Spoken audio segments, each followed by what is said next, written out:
Assalamualaikum Ustaz. Waalaikumsalam warahmatullahi wabarakatuh. Apa yang dilakukan di usia 40 tahun? Oke, entar terus.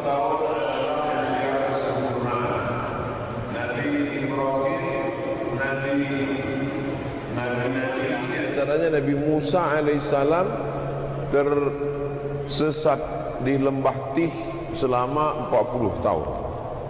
Lalu kemudian Nabi Muhammad SAW baru mendapat wahyu setelah bertahanus 3 kali, bersunyi-sunyi di Jabal Nur di Gua Hira.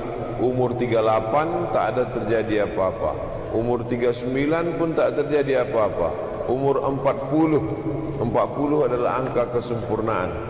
Makanya dulu gelar profesor diberikan setelah orang berusia 40. Karena orang boleh jadi umur 30 cerdas, tapi emosinya belum stabil. Oleh sebab itu 40 Rabbi auzi'ni an ashkura ni'mataka allati an'amta 'alayya wa 'ala walidayya wa an a'mala salihan tardahu. Di antara kita lebih mensyukuri nikmat Allah. Sebelum 40 itu kita syukur, tapi setelah 40 lebih bersyukur lagi. Makanya kalau ada orang sudah 40 belum juga dapat jalan pulang, dikhawatirkan mati dalam keadaan suul khatimah. Jadi malam ini yang sudah 40 mulailah berpikir lebih serius lagi, apalagi Covid nih sebelum 40 pun banyak juga gul. Nah, oleh sebab itu apalagi 40, umur 40 usia manusia kesehatannya sebetulnya ketika kita lahir itu sel-sel kita udah mulai mati. Itu yang cerita ke saya dokter. Jadi ketika kita lahir, satu hari itu misalnya mati 10 sel misal, tapi yang menggantikannya 70. Ketika berumur kita makin lanjut, mati misalnya 20 sel, yang menggantikannya 50, masih berimbang antara yang mati dengan yang menggantikan. Tapi setelah berumur 40, itu lebih banyak yang mati daripada yang menggantikan. Jadi kalau yang mati umur saya 43 sekarang, hari ini misalnya mati 40 sel, penggantinya cuma 20. Sampai pada puncaknya lebih banyak yang mati daripada yang tumbuh, akhirnya kita mati total. Nah, jadi umur 40 ini dia mulai menurun sampai akhirnya kalau kata Nabi ma baina sittin wa sab'in, umur umatku itu antara 60 sampai 70. Sedikit sekali yang melampaui itu.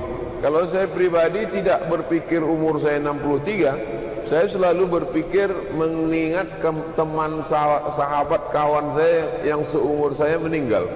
Teman akrab satu kelas, duduk satu bangku, sama-sama jalan, meninggal dia. Jadi saya anggap saya sebetulnya juga meninggal sama macam dia. Jadi kenapa disisakan Allah umur saya supaya saya beramal soleh? Saya anggap ini bonus. Hari ini saya masih hidup, berarti masih bonus saya bisa beribadah, bisa bersilaturahim ke Batam, bisa berdakwah. Besok pagi masih hidup, berarti masih bisa bagi-bagi beras ke pulau-pulau, menemani sahabat-sahabat program pasukan amal soleh. Bahwa kemudian kita mati berarti memang sudah berakhir. Jadi umur 40 perenungan mendalam, memikirkan. Al-kayyisu, orang yang cerdas, mandana nafsahu, mampu menekan hawa nafsunya, wa amila lima ba'dal maut, apa yang kita akan bawa mati menghadap Allah Subhanahu wa taala. Berpikirlah apakah sudah bangun masjid, apakah sudah berwakaf, apakah sudah berinfak, apa kira-kira yang menerangkan kubur kita, melapangkan alam barzah kita, anak-anak kita menjadi penghafal Quran, banyak-banyak bangun malam, bertahajud, berzikir, berdoa, baca Quran. Nah, ini usia 40 adalah usia titik balik.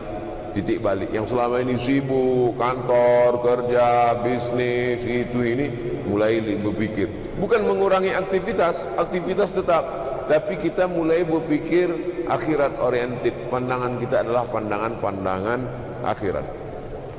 Itu tentang 40. Bagaimana caranya membangunkan suami untuk solat subuh. Ar-rijalu qawwamuna 'alan nisa.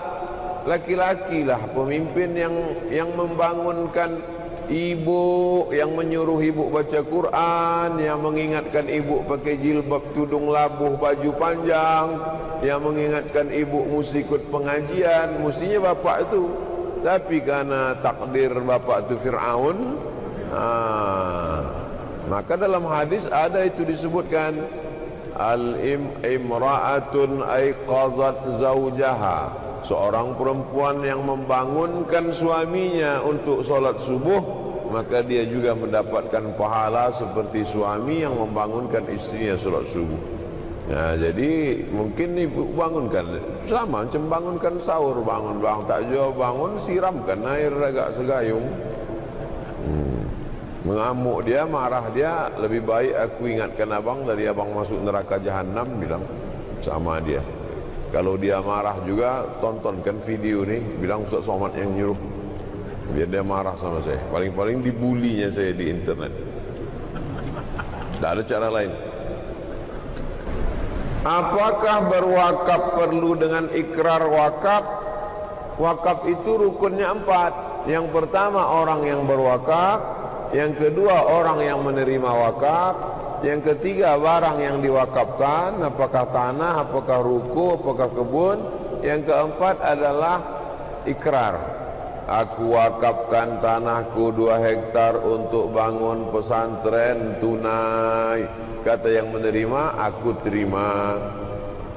Yang berwakaf, yang menerima wakaf namanya nazir, barang yang diwakafkan, dan ada ikrar ijab. Mengeluarkan kertas, ada formulirnya itu di kantor KUA, nama sampulnya akta ikrar wakaf. Setelah dapat akta ikrar wakaf, dibawa akta ikrar wakaf yang selembar tadi ke BPN, alih namakan, bukan nama bapak, bukan nama keluarga yang mengasihi tadi, tapi sudah nama yayasan. Kalau yayasan ini pailit, bangkrut, dia diambil oleh negara, bukan, karena harta warisan la yurasu, tak bisa diwariskan, harta wakaf tak bisa diwariskan, tak bisa dihibahkan, dan tak bisa dijual belikan. Bagaimana hukumnya orang selalu bersedekah, tapi selalu memberitahukan orang lain dengan maksud supaya orang lain juga bersedekah? Hadis Nabi bercerita tentang Abu Talhah bersedekah kebun kurma dengan sumur. Hadisnya disebarluaskan. Hadis Nabi bercerita tentang Utsman bin Affan membeli sumur Bi'ru Raumah. Sampai sekarang ada tanah wakaf Utsman bin Affan di Madinah, 1400 tahun umurnya tetap mengalir. Hadis Nabi menceritakan tentang Abu Dihdah bersedekah 600 batang kebun kurma. 600 batang itu kalau sekarang 4 hektar sawit. Sawit sekilo 1.500, kurma Madinah sekilo 80 rial, berapa miliar itu? Seandainya tak boleh disebutkan, kenapa ada disebutkan dalam hadis? Diriwayatkan 1400 tahun sampai sekarang diriwayatkan tentang Abu Talhah, Abu Dihdah. Abdullah bin Umar sedekah tanah Khaybar, Umar bin Khattab. Jadi menyebutkan sedekah dengan tujuan motivasi, tapi luruskan niat, betulkan hati. Jadi kalau ada orang menuliskan nama di spanduk, nama yang bersedekah si fulan, maka itu tidak merusak hatinya. Tapi katanya ada Pak Ustaz, tasaddaqat yaminu hatta la ta'lamu shimalu ma anfaqat yaminu. Bersedekah tangan kanan sampai tak tahu tangan kiri. Itu makna kiasan supaya kita menjaga hati kita.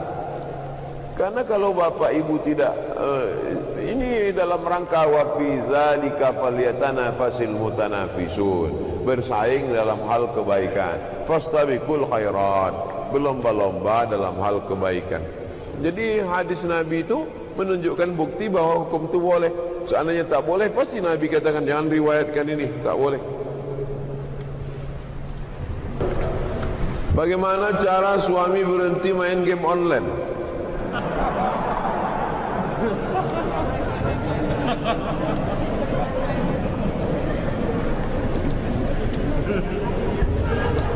Jadi game online ini ada memunculkan satu hormon di kepala. Website porno, game online, sama narkoba itu sama memunculkan satu hormon di otak, ketergantungan. Makanya orang ketergantungan tiga: ketergantungan narkoba, ketergantungan website, ketergantungan game online. Terus dia.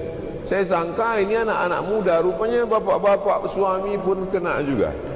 Jadi kalau dia punya atasan, laporkan ke atasannya. Kebetulan Pak Wakil Wali Kota ada, laporkan. Kalau dia PNS di Pemko. Kalau dia anggota masyarakat, ada nenek mama, ada tokoh adat, sampaikan supaya dinasehati dia. Karena manusia ini pasti ada orang yang didengarnya cakapnya, entah pakciknya, entah kakeknya, entah opungnya, entah makciknya, supaya masuk cerat cakap ke dia. Lalu kemudian pertama atasannya, yang kedua tokoh masyarakat, yang ketiga doa. Doa silahul mukmin, berdoa ibu bangun malam, solat sunat hajat, usolli sunnatal hajat rakaataini. Hajatnya supaya laki ini berhenti main game online. Yang keempat ruqyah. Di ruqyah dia, mana tahu masuk jin game online ke otaknya. Enggak. Di ruqyah. Karena di Pekanbaru dulu ada yang mengasih tahu saya ini Ustadz Saifullah, ketua Asosiasi Ruqyah Indonesia Provinsi Riau. Jadi setelah di ruqyah orang ini kena LGBT, di ruqyah sembuh. Rupanya yang masuk itu jin LGBT. Nah, jadi jin ini banyak juga cabang-cabangnya. Mungkin ada jin game online masuk. Nah, ini di ruqyah. Nah, itu sajalah 4 cara tuh. Coba dulu 4 cara. Tak juga selesai 4 cara, jembatan Barelang ada, tepi laut ini Batam nih.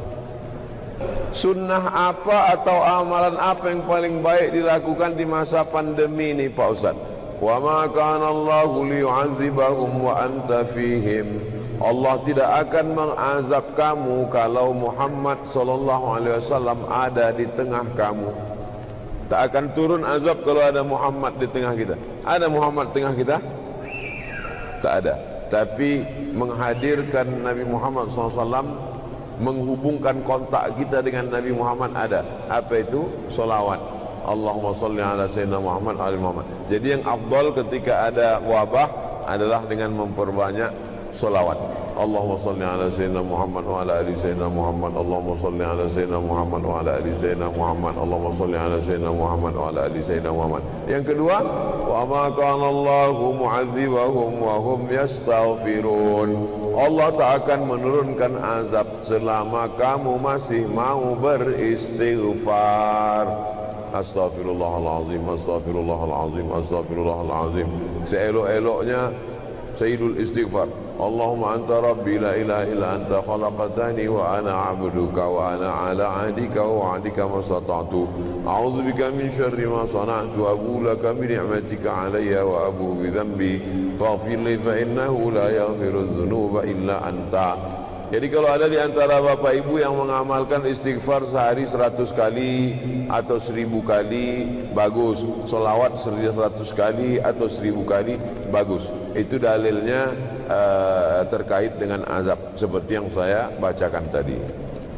Rasulullah SAW katakan umatku akan terpecah jadi 73 golongan. Yang satu selamat. Tolong Ustaz jelaskan kira-kira kelompok yang selamat itu yang mana Pak Ustaz? Yang selamat itu mana? Kita nih yang selamat nih. Kita nih yang selamat. Dalilnya Pak Ustaz? Iftaraqatil Yahud ala 71 firqah. Yahudi terpecah 71. Waftaraqatin Nasara ala 72 firqah. Nasrani terpecah 72. Waftaraqat ummati 73 firqah. Sedangkan umatku akan terpecah 73 firqah, 73. 71, 72, 73 itu setelah dihitung ternyata bukan angka nominal. Karena setelah dihitung sekte-sekte dalam Yahudi lebih 71. Dan mazhab-mazhab sekte-sekte dalam Nasrani lebih 72. Jadi ternyata 71, 72, 73 itu bukan angka nominal, tapi menunjukkan Yahudi banyak, Nasrani banyak, umat Islam lebih banyak. Oleh sebab itu maka kata sahabat, siapa yang selamat ya Rasulullah? Ma ana alaihi wa ashabi. Yang ikut aku dan sahabat-sahabatku itulah yang selamat. Nabi sholat berjamaah, kita ikut. Nabi berpuasa sunat, puasa wajib, kita ikut. Nabi melaksanakan bayar zakat, kita ikut. Nabi melaksanakan haji umrah, kita ikut. Nabi meninggalkan perbuatan yang mungkar, kita ikut. Asal ikut Nabi dan sahabat Nabi, tak membuat-buat ajaran, tak membuat-buat perkara takhayul bid'ah khurafat, maka kita termasuk golongan itu disebut dengan orang berpegang teguh dengan sunnah dan dia berjamaah, maka disebut dengan ahlus sunnah wal jamaah. Jangan memisahkan diri dari sunnah, jangan jauhkan diri dari sunnah, dan jangan jauhkan diri dari jamaah. Salat berjamaah sunnah, pakai pakaian putih sunnah, wa ta'awanu 'alal birri wat taqwa, saling tolong menolong sunnah, mengikuti ulama sunnah. Kemudian kita berjamaah, jangan sendirian. Beribadah sendiri di bawah pokok kayu, datang tuyul. Nauzubillah. Apakah kita masuk surga itu berkelompok, Pak Ustaz? Wasiqal ladzina taqaw rabbahum ilal jannati zumara. Nanti masuk ke dalam surga itu berkelompok-kelompok. Masuk surga itu zumara, berkelompok-kelompok. Lalu kemudian nanti di padang mahsyar itu pun berkelompok-kelompok. Ada sahabat Nabi namanya Abdullah bin Mas'ud. Kata Nabi kepada Abdullah bin Mas'ud, Abdullah bin Mas'ud, coba kau bacakan dulu Quran. Kata Abdullah bin Mas'ud, Quran itu kan turun pada engkau ya Rasulullah. Kenapa pula aku yang bacakan Quran? Kata Nabi, aku ingin mendengar baca Quran. Nabi aja walaupun Quran itu turun sama dia, dia ingin telinga itu mendengar orang lain baca Quran. Coba kau baca. Maka dibacalah Abdullah bin Mas'ud sampai pada ayat فَكَيْفَ إِذَا جِئْنَا مِنْ كُلِّ أُمَّةٍ بِشَهِيدٍ وَجِئْنَا بِكَ عَلَى هَؤُلَاءِ شَهِيدًا. Nanti pada hari akhirat semua orang datang berkelompok-kelompok. Datang berkelompok-kelompok. Dan kita insya-Allah diakui ikut kelompok Nabi Muhammad sallallahu alaihi wasallam. Wajina bika ala haula'i syahida. Setiap kelompok itu ada saksinya satu orang, dan engkau Muhammad SAW diangkat menjadi saksi atas semua kelompok-kelompok itu. Itu maka kita lebih dulu masuk surga daripada umat Nabi Musa dan umat yang lain. Umat Nabi Musa, umat Nabi Ibrahim, umat Nabi Isa, umat Nabi Nuh. Walaupun kita yang terakhir, walaupun badan kita paling pendek, walaupun umur kita paling sedikit, walaupun amal kita paling sedikit, tapi kita lebih dulu karena kita adalah umat dari dia yang bersaksi di atas semua kelompok itu, yaitu Muhammad sallallahu alaihi wasallam. Faman raghiba an sunnati falaysa minni. Siapa yang tak mengikut sunnah-sunnahku, dia bukan kelompokku. Yang satu ini puasa terus tak pernah makan. Yang satu ini tahajud terus tak pernah tidur. Yang satu ini kata dia kalau punya anak nanti anak itu hanya akan melalaikan dia, maka dia tak mau nikah dan tak mau punya anak. Ini tiga orang didengar oleh Nabi. Apa kata Nabi? Ana akhsyakum wa atqakum. Aku lebih takut pada Allah daripada kalian bertiga ini. Asumu, aku berpuasa, wa uftir, tapi aku juga makan. Itu maka tak boleh puasa wisol. Puasa wisol itu puasa dari pagi tadi sampai azan maghrib, tak mau minum, bersambung sampai besok. Tak boleh puasa tapi silakan makan. Lalu kemudian aku tidur, kata Nabi, aku tahajud malam tapi aku juga tidur. Tak boleh tahajud dari mulai isya sampai subuh tak tidur. Tidur. Wa atazawwajun nisa, dan aku punya anak, punya istri, kata Nabi. Faman raghiba an sunnati, siapa yang tak ikut sunnahku, falaysa minni, tak masuk dalam kelompokku. Maka kita insya-Allah semuanya masuk dalam kelompok Nabi Muhammad SAW. Nah, kalau udah masuk kita dalam kelompok Nabi Muhammad itu karena ikut sunnah, siapakah yang paling dekat di antara kita ini dengan Nabi? Aqrabu majlisan, yang paling dekat dengan Nabi. Aktsaruhum sholatan, orang yang paling banyak bersolawat. Makanya orang kita kalau jumpa orang, Allahumma sholli ala sayyidina Muhammad. Waktu mengayun anak, sallallahu ala Muhammad sallallahu alaihi wasallam. Sampai mencuci daging ayam, mencuci kambing dulu diajarkan sama orang tua. Nanti kau sekolah jauh, nanti mana tahu kau tinggal tadi mana, masak sendiri. Nanti dalam mencuci ini kau siram pakai selawat. Baju ini dibilas, jangan baju tak dibilas bercampur dengan najis dalam. Waktu menyiram bilas tu selawat. Kenapa lah orang tua ni mengajarkan selawat? Karena kalau dah masuk dalam kelompok Nabi Muhammad, yang paling dekat dengan dia adalah yang paling banyak berselawat. Oleh sebab itu banyak-banyak selawat. Allah, orang bercerita tak tentu arah. Orang kalau dah bercerita ni semua dia bahas. Dari mulai sekjen PBB sampai tutup pentil pesawat. Bisa pula semua dibahas apa. Apalah kita ikut itu. Bagus kita berselawat. Allahumma salli ala sayyidina Muhammad wa ala ali sayyidina Muhammad. Allahumma salli ala sayyidina Muhammad wa ala ali sayyidina Muhammad. Man shalla alayya salatan, siapa yang berselawat kepadaku satu kali, sallallahu alaihi biha asyra, dibalas Allah 10 kebaikan. Wa hutan anhu asyara sayiat, ditutupi 10 kesalahan. Wa rufi'at lahu asyara darajat, dinaikkan 10 tingkatan. Allahumma salli ala sayyidina Muhammad wa ala ali sayyidina Muhammad. Allahumma salli ala sayyidina Muhammad. Tidak ada amal yang tidak pakai salawat.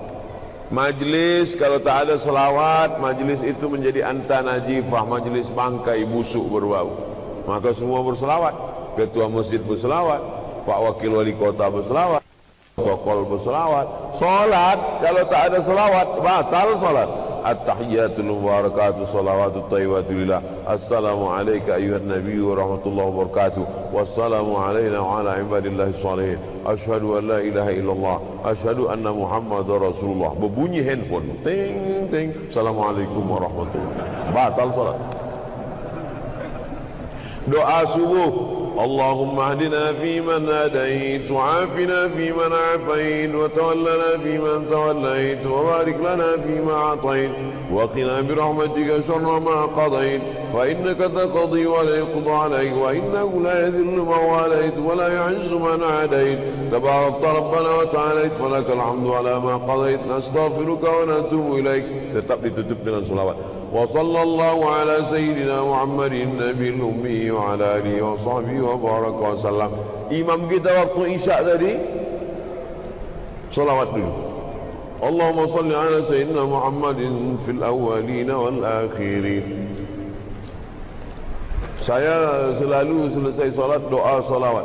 Allahumma salli ala sayyidina Muhammadin salatan, ya Allah salawat untuk Nabi Muhammad sallallahu alaihi wasallam, salatan tunjina biha min jamil ahwali wal afat. Dengan salawat itu selamatlah kami dari segala malapetaka, bencana dan musibah. Wa taqdi lana biha jami'al hajat. Dengan salawat itu tunaikanlah segala hajat kami, hajat dunia, hajat akhirat, hajat anak cucu kami. Wa tutahhiruna biha min jami'is sayyi'at. Dengan salawat itu sucikan kami dari segala silap, salah dan dosa. Wa tuballighuna biha aqsal ghayat. Dengan salawat itu tunaikanlah segala niat kami, aqsal ghayat, cita-cita tertinggi kami. Wa tarfa'una biha indaka 'alad darajat. Dengan salawat itu angkatlah kami a'lad darajat, derajat yang paling tinggi. Wa tuballighuna bi aqsal ghayat min jami'il khairat. Sampaikan segala khairat kebaikan.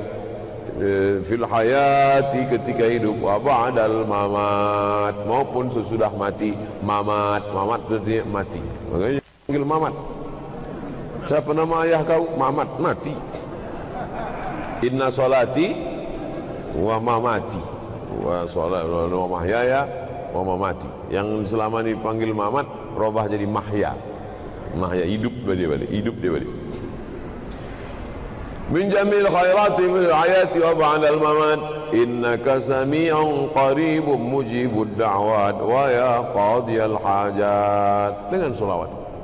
Banyak orang salah sangka, disangkanya berselawat itu mendoakan Nabi Muhammad. Mana pula kita mendoakan Nabi Muhammad? Inilah orang yang bodoh bin bahlul bin bongak bin tolol. Salawat itu bukan mendoakan Nabi Muhammad. Nabi tak perlu doa engkau. Kita bersolawat itu bukan untuk Nabi, tapi untuk kita. 10 kebaikan, 10 dosa dihapuskan, 10 darajat dinaikkan, dekat dengan Nabi Muhammad SAW. Maka banyak-banyak bersolawat. Ustaz, bagaimana memaksimalkan ibadah bagi seorang istri yang bekerja, sedangkan surga istri adalah mengabdi kepada suami dan mendidik anak-anak? Bolehkah perempuan beraktivitas bekerja? Satu kelompok mengatakan perempuan tak boleh bekerja berdasarkan ayat waqarna fi buyutikunna. Kau tetap di rumah, tak boleh kerja, di rumah saja. Satu lagi mengatakan boleh bekerja. Win-win solution, jalan tengah. Saya pakai pendapat ulama Azhar Mesir, Syekh Atiyah Saqar dalam Fatwa Al-Azhar, boleh bekerja dalam kurung syarat dan ketentuan berlaku. Syarat pertama, izin suami. Dan suami yang mengizinkan ini memang rela, bukan di bawah tekanan pihak manapun. Abang izinnya, kalau tidak awas. Yang kedua, la tabarrujna tabarrujal jahiliyatil ula. Jangan bersolek-solek jahiliyah. Apalagi kerja di rumah sakit. Banyak pasien itu sakit jantung, menengok lipstik itu kuat jantung. Yang ketiga, la yadribna bi arjulihinna. Jangan memukulkan kaki ke lantai. Ini makna kiasan perempuan dulu, dikasihnya kakinya gelang gemerincing, dipukul dengan lantai. Kerincing. Sehingga kalau menengok dia semua konsentrasi bubar. Pergi ke rumah sakit, dipakai sepatu tumit sebesar ini, tumit sepatu tinggi 15 cm. Dia berjalan, kita ngilu. Gitu, nengok macam mau jatuh. Jadi pakaianlah yang normal-normal saja. Yang keempat, la yakhluwanna rajulun ma'amra'atin illa ma'azi mahramin. Kalau kerja di kantornya berduaan sama laki-laki perempuan, dari jam 8 pagi sampai jam 4 sore sama bini orang sama laki orang. Kata orang Inggris, witing trisno jalaran suko kulino. Cinta tumbuh karena sering bersama. Kalau sering bersama, kambing pakai lipstik pun lagak nampak. Oleh sebab itu maka ini dijaga. Yang kelima, la tusafiranna mura'atun illa ma'adhi mahramin. Jangan musafir bepergian jauh dengan tak mahram. Kemana? Keluar kota. Kemana? Studi banding. Kemana? Jalan-jalan. Ustadz, waktu saya mengantar istri saya itu dulu dengan bapak itu, saya mengantar ke airport Pak Ustadz. Saya sangka dia udah macam ayah saya Pak Ustadz. Ini true story, kisah nyata. Berawal dari macam, berakhir dengan macam-macam. Jangan kita merasa lebih pandai dari Allah. Kadang kita ini, Ustadz aja suuzon, udah macam keluarga, udah macam adik-beradik kami. Tak bisa. Tidak ada persahabatan laki-laki perempuan dengan tidak mahram. Semua akan. Itu namanya dalam hukum sadduz zari'ah, menutup pintu celah ruang supaya terjadi yang tidak-tidak. Yang gadis, janganlah, tak ada persahabatan. Kalau memang mau serius, laki-laki tanya perempuan, bagaimana suami idolamu? Kata dia, asal bukan kau lah. Nah kalau gitu kata dia, udahlah. Bunga bukan setangkai, kumbang bukan seekor. Tapi kalau kata dia orangnya taat, orangnya baik, maka berarti lanjutkanlah itu. Artinya apa? Banyak orang merasa, kita kan hidup zaman modern, perasaan kan bisa diatur. Dia lupa, La tattabi'u khutuwatis syaitan, jangan ikut langkah-langkah setan. Kalau cukup 5 syarat tadi, silakan perempuan bekerja. Adapun masalah pendidikan anak, dari jam 8 pagi sampai jam 4 sore kerja, di jalan 1 jam pulang sampai ke rumah, matikan handphone, matikan laptop, matikan TV, full dari maghrib berjamaah. Sekarang karena tak bisa ke masjid, maghrib berjamaah, dari maghrib ke isya 45 menit duduk ngaji, isyaknya berjamaah, habis itu jadi waktu itu memang jangan lagi sudah 8 jam tadi siang habis untuk orang lain, lalu kemudian malam itu pula asik karena handphone. Maka ini dia ada hak dia, anak-anak ini ada haknya pada ibu. Nah, oleh sebab itu maka ibu juga mesti fullkan, bukan kuantitas waktu tapi kualitas. Waktunya pendek memang, hanya dari jam maghrib ke isya, isya ke jam tidur jam 10, tapi betul-betul berkualitas. Wallahu a'lam. Terakhir Ustaz, istri punya penghasilan, lalu penghasilan ingin belanjakan, apakah mesti izin suami Ustaz? Ibu bekerja, sebulan dapat gaji taruhlah 5 juta. Bapak juga bekerja, sebulan dapat gaji 5 juta. Apa beda gaji bapak sama gaji ibu? Dalam gaji bapak ada hak ibu, tapi dalam gaji ibu tak ada hak bapak. Tentu ibu-ibu senyum, tapi saya tak nampak karena dia pakai masker. Itulah untungnya pandemi. Saya ulang sekali lagi, dalam gaji bapak ada hak ibu. Apa hak ibu itu? Nafkah. Tapi dalam gaji ibu tak ada. Nah, tengok, udah paham mereka. Tapi ibu hatinya lembut. Apa kata si ibu? Bang, ini gaji aku 5 juta. Karena hatiku sudah kau raih, jangankan gaji ini, nyawaku pun kuberikan. Tapi kalau kau macam-macam, maka kalau ibu bermurah hati memberi, akadnya apa? Utang, bayar. Kalau tidak utang, sedekah. Aku kasihan sama kau bang, karena gaji kau pas-pasan, aku sedekahkan. Tapi tentu bahasanya tak begitu. Jadi harus jelas.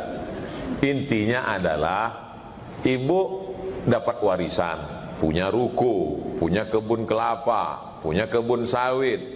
Apakah setelah menikah itu menjadi punya bapak? Tidak.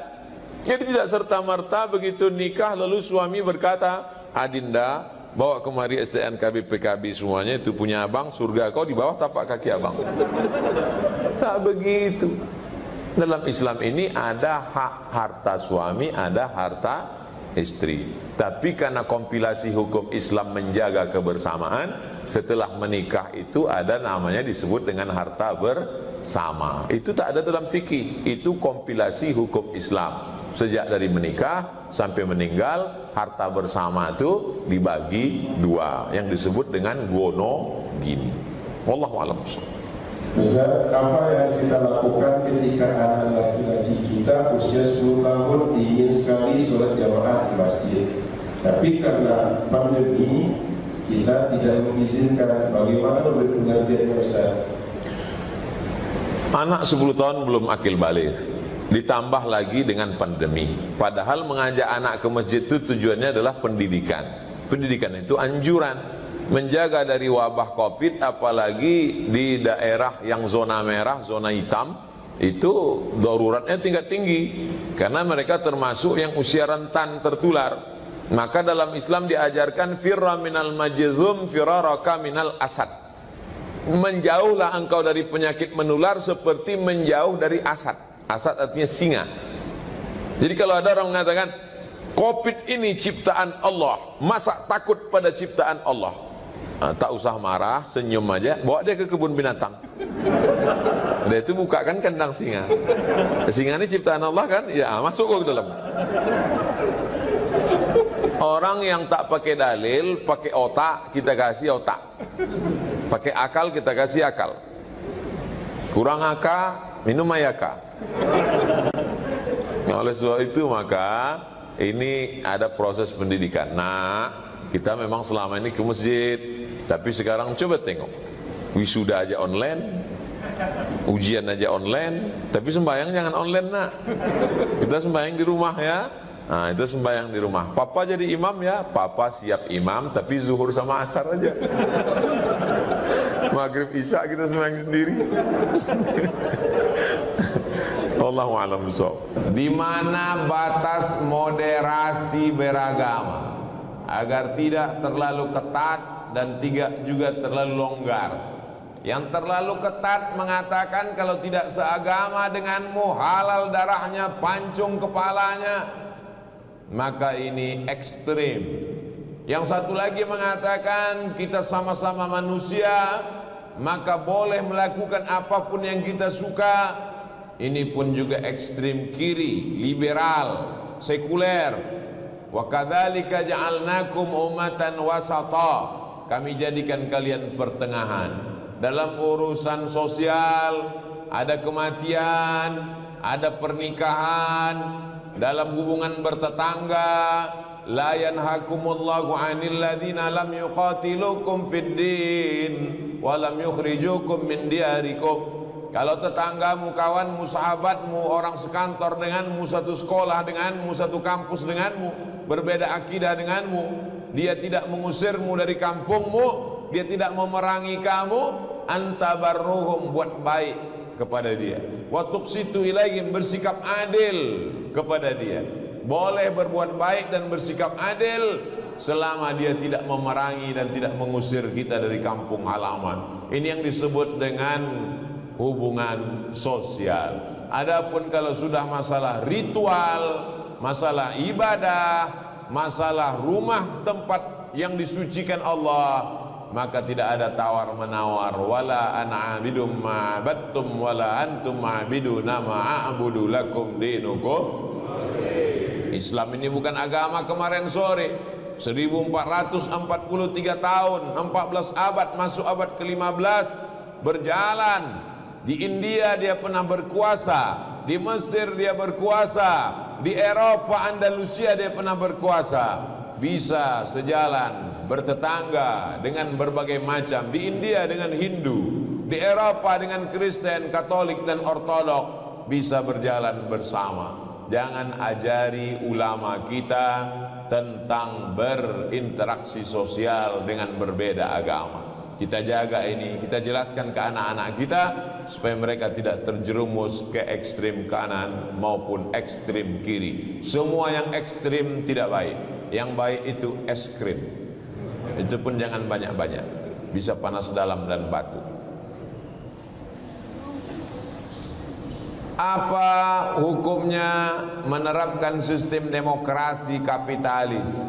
Dan apa hukumnya mengatakan syariat Islam secara kafah dalam bingkai khilafah? Ada yang namanya fikih. Fikih itu dibagi lagi, ada namanya fikih ibadah, salat, zakat, puasa, haji. Ada lagi namanya fikih muamalat, jual beli, dagang, mudharabah, bagi hasil, murabahah, permodalan, musaqah, sewa menyewa, gadai menggadai, menghidupkan tanah untuk pertanian. Ini namanya fikih muamalah, ekonomi. Ada lagi namanya fikih jihad. Siapa yang akan diangkat menjadi panglima jihad? Siapa yang itu kafir harbi, siapa kafir zimmi, siapa yang non muslim tapi tetap dijaga darahnya. Ada namanya fikih siyasah, disebut juga dengan siyasah syar'iyah, disebut juga dengan min fiqhid daulah, disebut juga dengan fiqhul khilafah. Ditulis oleh ulama mazhab Syafi'i, meninggal 450 Hijrah. Namanya Imam penarang kitab Al-Hawi Al-Kabir.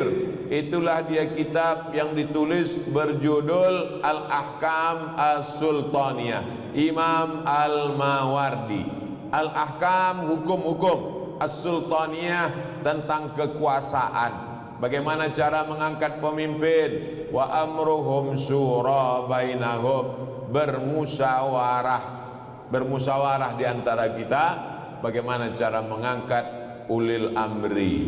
Nama orang yang bermusyawarah itu namanya ahlul halli wal aqdi, karena tidak sama antara suara orang yang berilmu dengan orang yang tidak berilmu. Sedangkan dalam demokrasi tak ada beda antara suara diplomat dengan penjual tomat.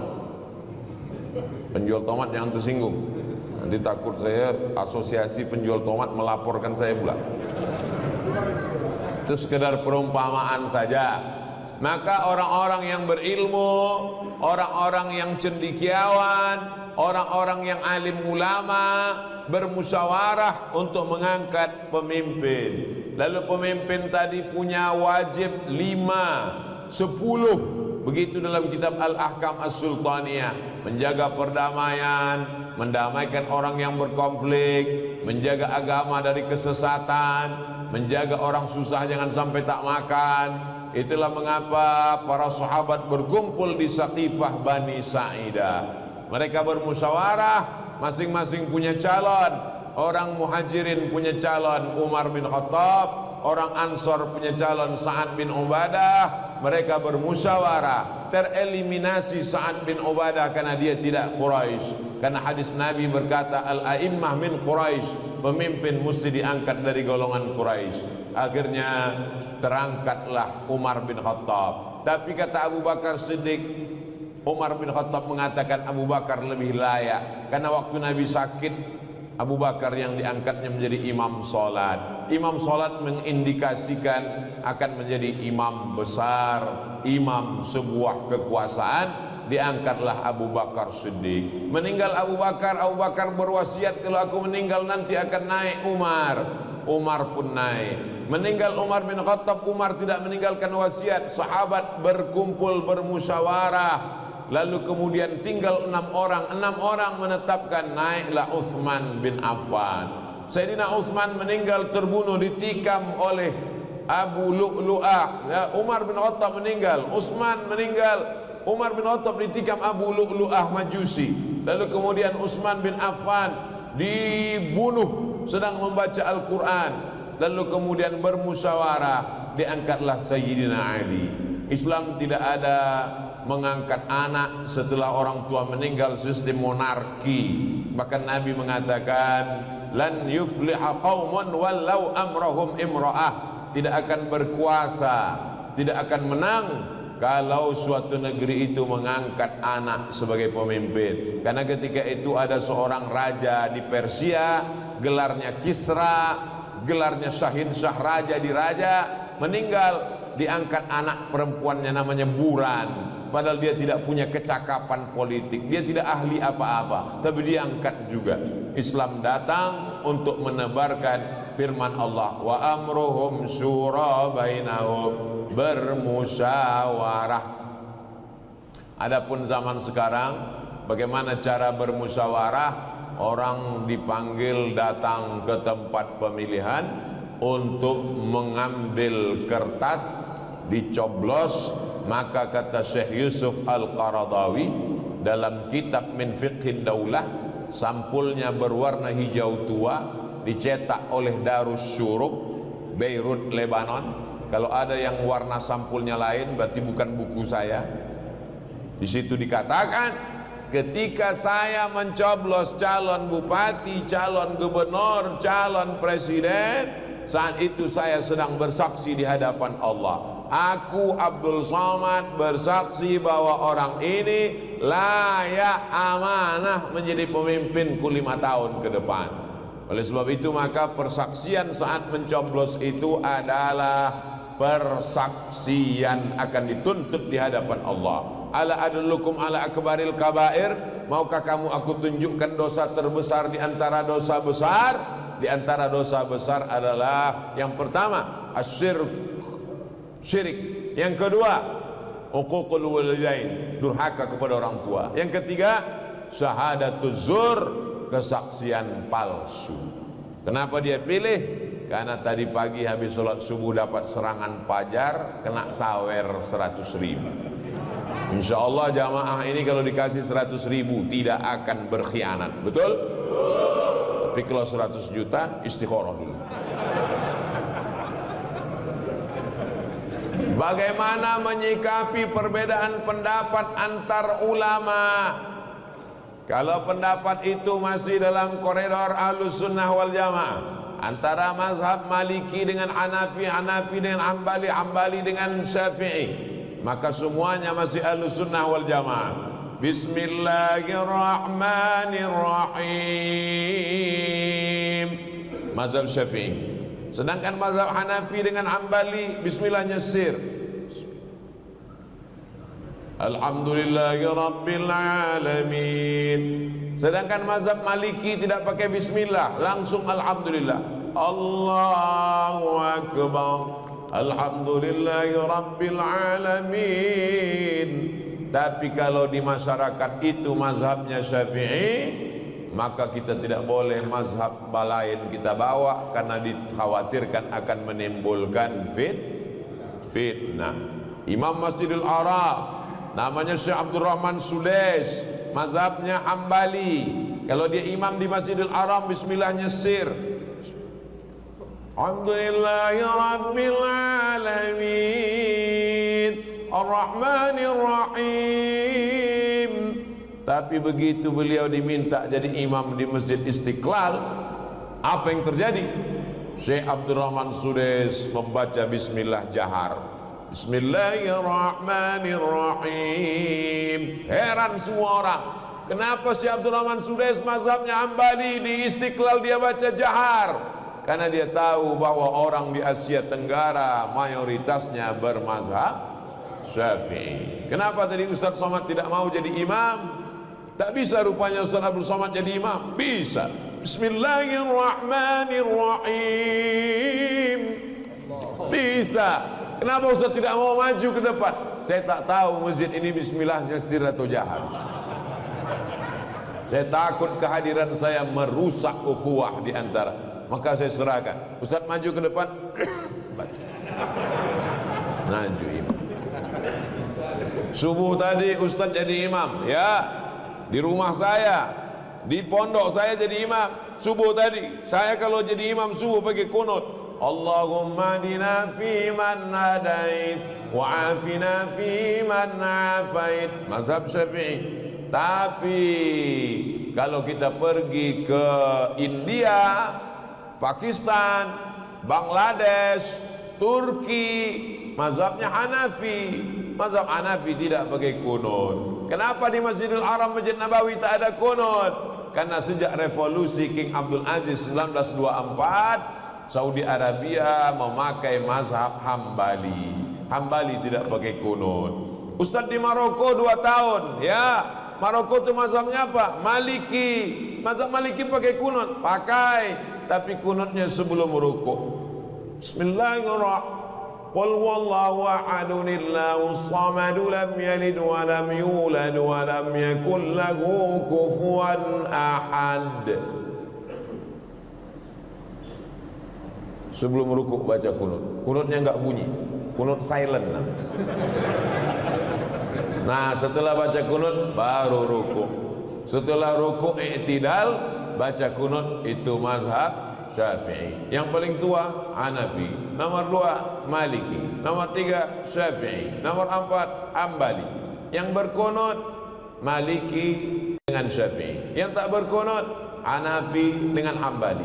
Yang berkunut Maliki dengan Syafi'i. Antara Maliki dan Syafi'i pun ikhtilaf. Syafi'i setelah rukuk, Maliki sebelum rukuk. Tidak usah dipermasalahkan.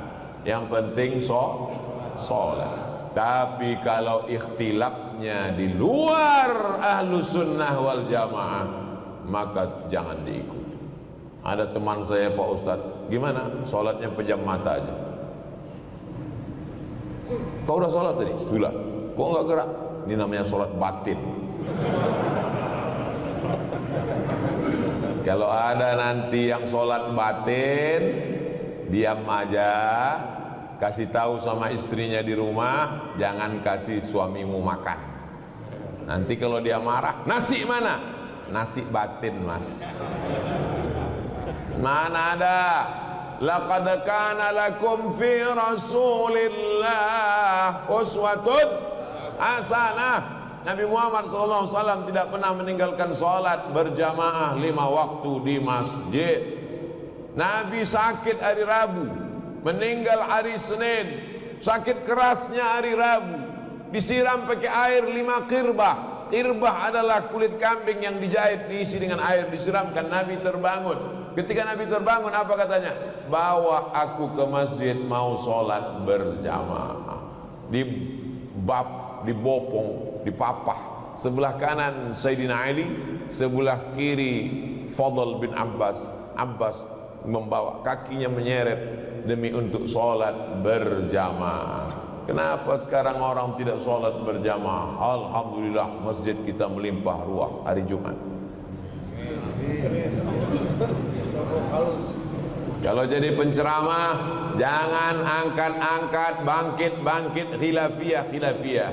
Kalau mau membahas khilafiyah, bahas menurut 4 mazhab. Dari maghrib ke isya, pembahasan kita malam ini adalah tentang masalah wudu. Perbedaan wudu Hanafi, Maliki, Hambali, Syafi'i. Jangan satu mazhab diangkat, yang satu mazhab dikatakan bid'ah, wa kullu bid'atin dhalalah, wa kullu dhalalatin finnar.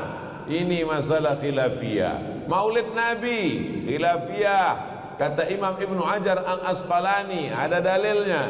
Kata Imam Jalaluddin Abdurrahman As-Suyuti, ada dalilnya. Jangan mentang-mentang kau punya guru mengatakan tidak ada maulid, lalu kau katakan semua orang yang maulid masuk neraka jahanam. Jangan bangkit masalah khilafiyah. Kalau mau membahas khilafiyah, sebutkan menurut semua mazhab.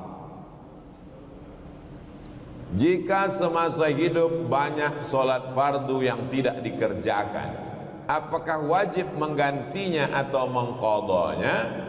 Mengqadha solat fardu yang lama tinggal dulu, hukumnya wajib dilaksanakan. Bagaimana cara melaksanakannya? Selesai solat zuhur, maka dia solat zuhur sekali lagi. Usolli fardhu zuhri 4 raka'atin qadha'an. Bukan qobo'an. Qobo'an. Nanti habis sholat asar, dia sholat sekali lagi.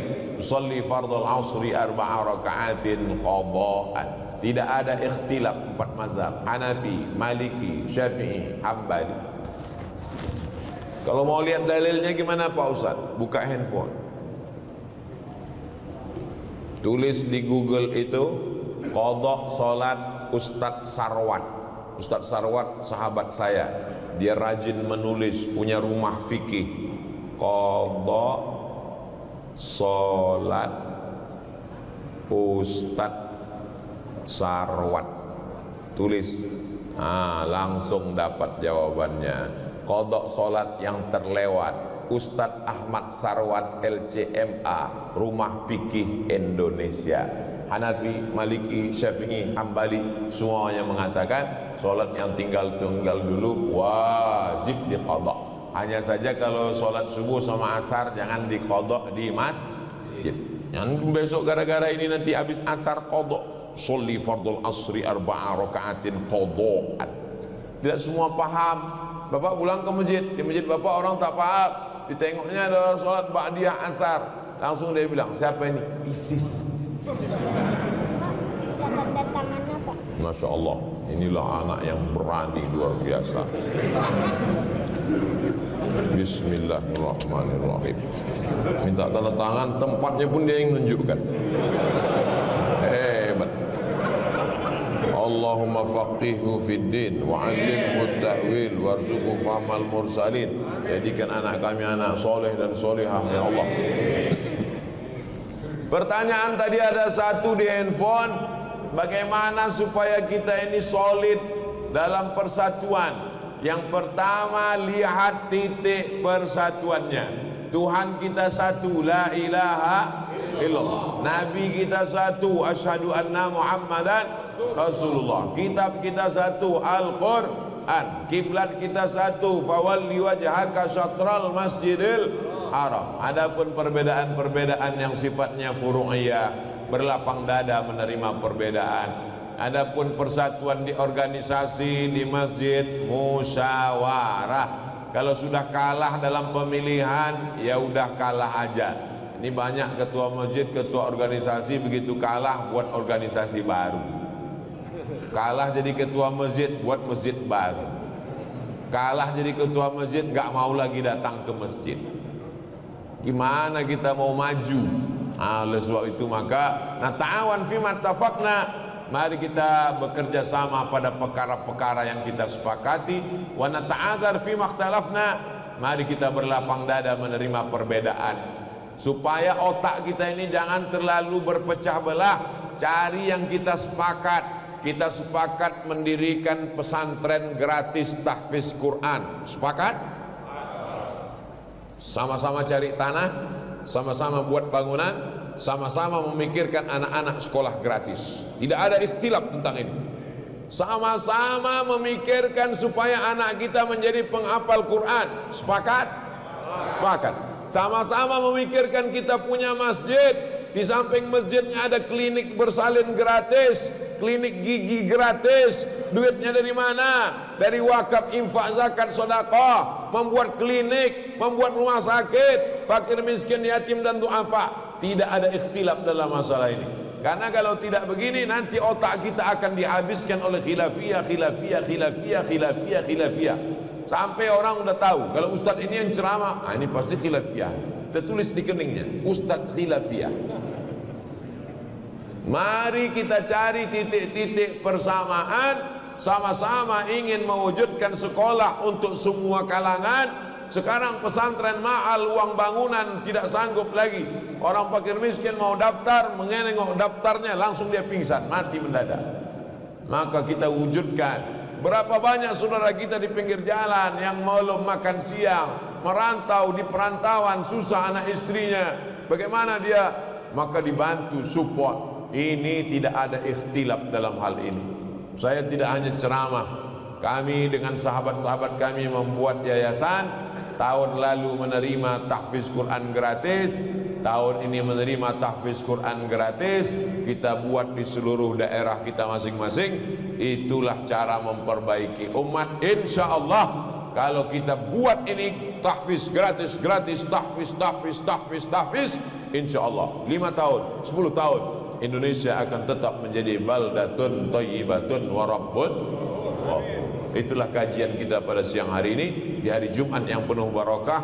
Mari kita sama meminta berdoa kepada Allah supaya keluarga kita sakinah mawaddah warahmah, anak-anak kita menjadi hafiz dan hafizah, yang belum ketemu jodoh ditemukan Allah dengan jodoh yang baik-baik, yang belum istiqomah supaya hatinya ditundukkan Allah iman dan Islam. Ala hazihin niyah, untuk niat yang baik-baik. Al-Fatihah.